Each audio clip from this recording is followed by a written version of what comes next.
যে অসমৰ যিমান বিৰোধী দল আছে, ৰাইজৰ দল, কংগ্ৰেছ, অসম জাতীয় পৰিষদ, CPI, CPM, CPIML সব আমি একলগ হ'ব লাগে আৰু সবে মিলি মেলি চকীৰে সৈতে মামা আৰু চাচাক বান্ধি লৈ ব্ৰহ্মপুত্ৰত দলিয়াই দিছে।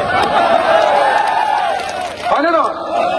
এওঁলোকে যদি কিবা পলিটিক্স কৰিবলৈ মন আছে বাংলাদেশত গৈ কৰক।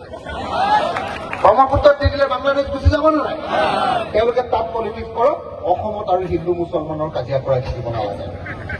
মানে নহয় কওক, আমনি লাগিছে নাই বা হিন্দু মুছলমান কৰি?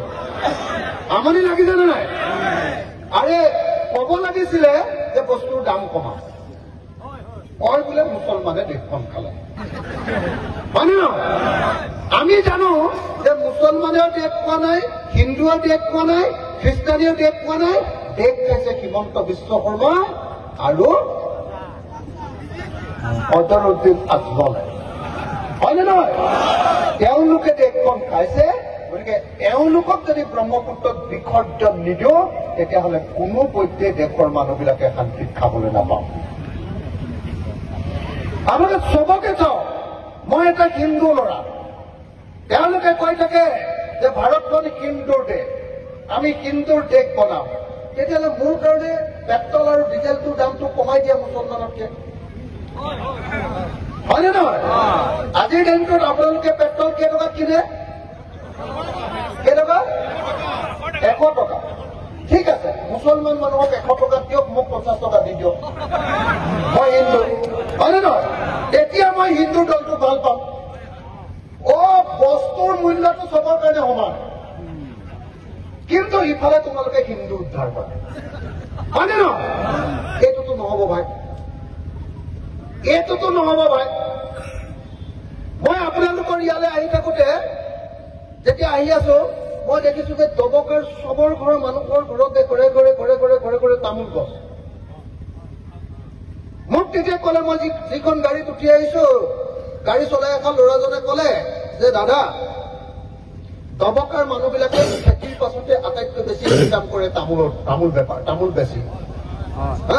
কলে যে অতি কমেও 50,000 70,000 পৰা 5 লাখ 6 লাখ টকালৈকে এবছৰত তামোলৰ পৰা পায়। হয় নেকি? হয় নেকি? বিজেপি চৰকাৰ অহাৰ পাছৰ পৰা চুপাৰী 1 কেজি চুপাৰী বেছি বৰাক উপত্যকাত, মই আপোনালোকক সুধিম, বৰাক উপত্যকাত বিজেপি অহাৰ আগতে 1 কেজি চুপাৰীৰ দাম পাইছিলে খেতিয়ক এজনে বিক্ৰী কৰি 400 টকা, আৰু বিজেপি অহাৰ পাছত এতিয়া পায় 250 টকা। আপোনালোকৰ ইয়াত কিমান পায় চুপাৰী? শুকান চুপাৰীটো 1 কেজি কেইটকা?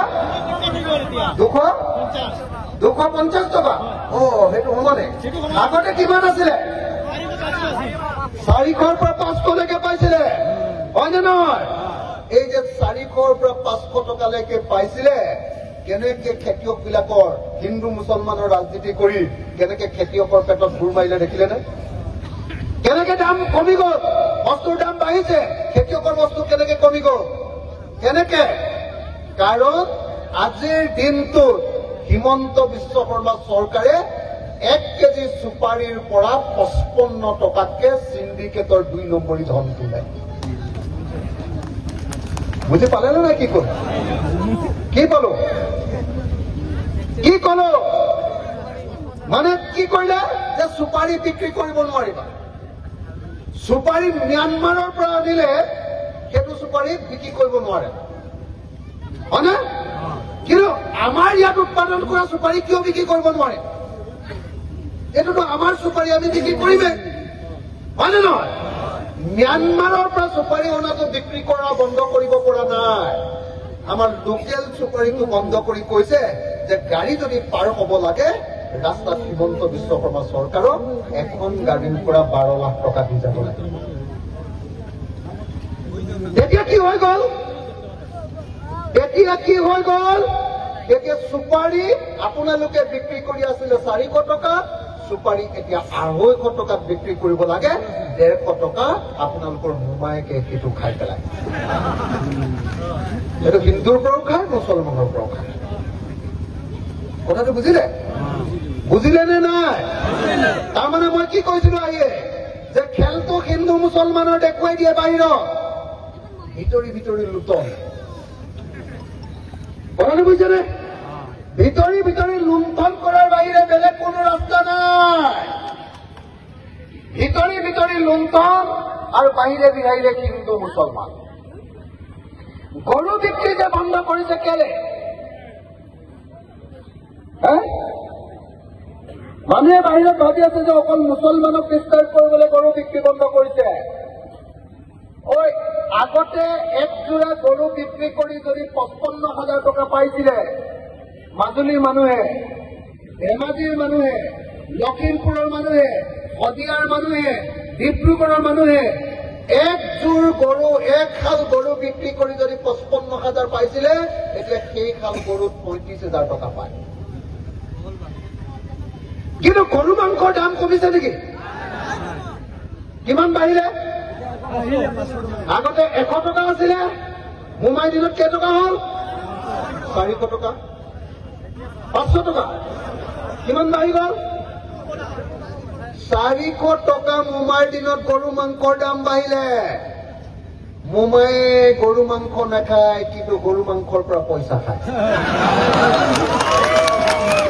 কথাটো বুজিছে নে নাই বুজি পাইছে নে নাই সব বেপাৰ মুছলমানৰ বিৰুদ্ধে এটা কথা কলে মানে 100 কোটি আহিব কিহৰ পৰা আহিলে চুপাৰীৰ পৰা গৰুৰ পৰা হয়নে নহয়